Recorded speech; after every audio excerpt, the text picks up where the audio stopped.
How to change the chat theme on Instagram on Android. This tutorial shows you how to customize your DM chat with a new color or theme.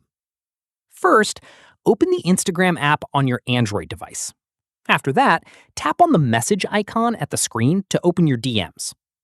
From there, open the chat you want to change the theme for. At this point, tap on the profile name or picture at the top of the chat to open the chat settings. Let me show you. In the next step, tap on Themes to open the theme options.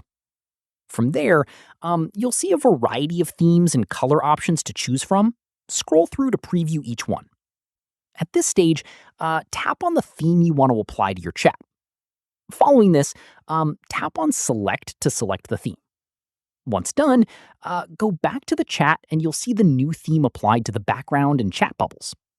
Following this, keep in mind that when you change the chat theme, both you and the other person will see the new theme in the conversation. It applies to both sides at the same time.